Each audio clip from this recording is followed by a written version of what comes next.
Okay students, here it is Lakshmi sir. Study Tricks is my YouTube channel. You can go and search more videos. आज हम लोग ये बात कर रहे हैं कि अकाउंट क्यों करना चाहिए, क्या ज़रूरत है अकाउंट करने का। बहुत सारे लोग ऐसे सोचते हैं कि अकाउंट की ज़रूरत नहीं है, हम लोग कोई भी बिजनेस करते हैं तो जो भी पैसा हम लोग सामान देते हैं और पैसा लेते हैं, खत्म हो गया बात, तो अकाउंट से क्या जरूरत है। तो अगर ऐसा सोचेगा तो हमारा थोड़ा सा गलती हो जाएगा, क्योंकि अकाउंट्स जो है सबसे ज़्यादा ज़रूरी है, क्योंकि अकाउंट्स के बिना हम बिजनेस को मेंटेन कर ही नहीं सकते। तो ऐसा कुछ क्या चीज़ें हैं जो अकाउंट करना है तो अपन को जो सबसे ज़्यादा मायने रखता है, सबसे ज़्यादा अपन को नज़र में लेना चाहिए, ऐसा क्या चीज़ है। तो कुछ चीज़ें हम लोग इधर लिखा है, तो उसके बारे में हम लोग आज बात कर रहे हैं। ऑब्जेक्टिव्स ऑफ अकाउंटिंग, अकाउंटिंग के ऑब्जेक्टिव्स क्या है, उद्देश्य क्या है, क्यों करना चाहिए अकाउंटिंग। तो उसमें से हम लोग फर्स्ट बात क्या है, परमानेंट रिकॉर्ड्स। जो भी हम लोग अकाउंटिंग में ट्रांजैक्शंस करते हैं, जो भी हम अकाउंटिंग में लेन देन करते हैं, उसका रिकॉर्ड जो है हमेशा के लिए हम लोग रख सकते हैं अगर अकाउंट अगर हम मेंटेन करते हैं तो। मतलब इस साल से लेके पिछले 10 साल तक जो भी हमने रिकॉर्ड किया होगा, तो हमने किसके साथ किस तरह का व्यवहार किया, किस तरह का बिजनेस किया, कितने में परचेज किया, कितने में सेल्स किया, हर तरह का चीज़ें जो है अपन को रिकॉर्ड रहता है। रिकॉर्ड के द्वारा मुझे पता चलेगा मेरे को प्रॉफिट आ रही है या लॉस आ रही है, वो अपन को अकाउंट के द्वारा पता चलेगा। दूसरी हम लोग बात कर रहे हैं know the effect of each transaction. हर एक ट्रांजैक्शन का इफेक्ट हमारे बिजनेस के ऊपर कैसा हो रही है।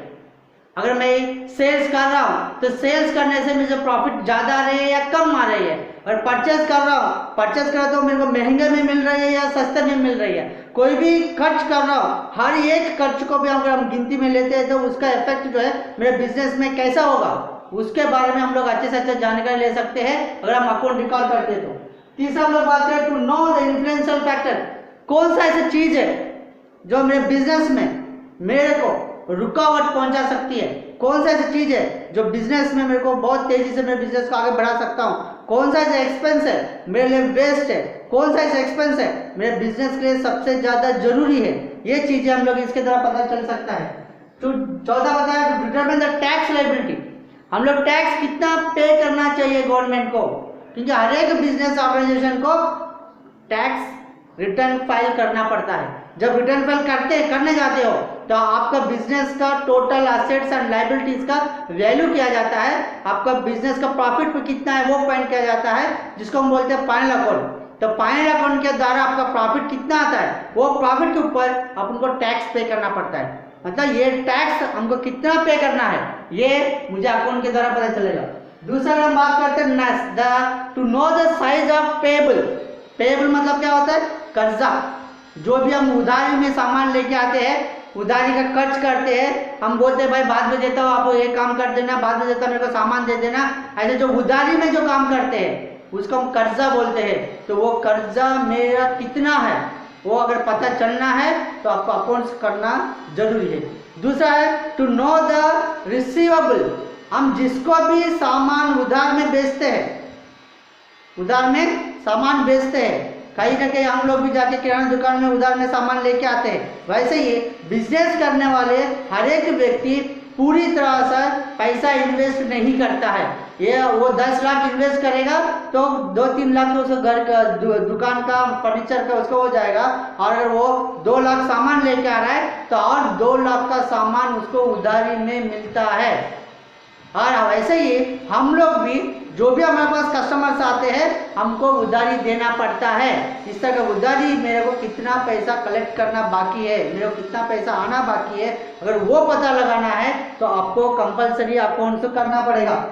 दूसरा हम बात करते हैं प्रॉफिटेबिलिटी ऑफ द बिजनेस। हमने इससे पहले भी बात किया था, अगर मेरे को प्रॉफिट आया या लॉस आया वो कैसा पता चलेगा। सपोज हम एक एग्जाम्पल लेते हैं, एक एग्जाम्पल तरह से हम लोग इसका समझते हैं। सपोज मैंने एक प्लास्टिक का सामानों का दुकान रखा, ठीक है, अलग अलग तरह का सामान है, अलग अलग तरह का प्राइस रहेगा उसका। सपोज एक ने आके मग जग लेके गया जिसको मैंने 20 रुपए में दे दिया, और एक आ गया कुछ एक बड़ा सा टब लेके गया उसको मैंने 100 रुपए में दे दिया, और एक आया एक ड्रम लिया उसको मैंने 250 रुपए में दिया। ऐसा हम लोग अलग अलग दाम में हम लोग दे रहे, क्योंकि हमने मार्केट से अलग अलग दाम में उठा के लेके आए। सपोज जग जो है 15 रुपए का था, मैंने 20 रुपए में दे दिया, ठीक है। टब जो है मेरे को 80 रुपए में आया था, मैंने 100 रुपए में दे दिया। ड्रम जो है मेरे को 150 रुपए में आया था, मैंने 200 रुपए में दे दिया। ऐसा हर रोज जब ट्रांजैक्शन होता है, हर रोज जब बिजनेस होता है, तो ये संख्या जो है बढ़ता जाता है। तो लास्ट में अगर मैं बैठ के सोचने जाऊंगा तो मेरे को प्रॉफिट कितना आया या नुकसान कहाँ पे हुआ है वो पता नहीं चलेगा। लेकिन अगर अकाउंट्स हम लोग रिकॉर्ड करके रखते हैं तो उससे मेरे को एग्जैक्टली पता चलेगा मेरे को कितना प्रॉफिट आया है। The economic status of business, business की स्थिति कैसा है, बिजनेस की आर्थिक स्थिति कैसा है, पैसे का स्तोमता, जो एक बिजनेस ऑर्गेनाइजेशन की ताकत कितना है, वो अपन को अपन के द्वारा पता चलेगा। डिटेक्ट एंड अवॉइड एरर्स, हम ये पता चल सकता है कि अकाउंट्स लिखेंगे तो हम कहाँ पे गलती कर रहे हैं, कौन सी जगह पे मेरी गलती हो रही है, कौन सा ऐसा सामान है जो मेरे को लेने से नुकसान हो रही है, ये अपन को पता चलेगा। आगे इन फ्यूचर में उस तरह गलती हम लोग नहीं करेंगे। और दूसरा चीज ये है कि कहाँ पे भी अगर फ्रॉड होता है, फ्रॉड मतलब हमारे साथ कोई भी फ्रॉड घटना ही घटता है, धोखाधड़ी होता है, तो उसको भी हम अकाउंट के द्वारा इजीली पता चला सकते हैं। So that is why accounts को बनाना, अकाउंट को रिकॉर्ड करना सबसे जरूरी है।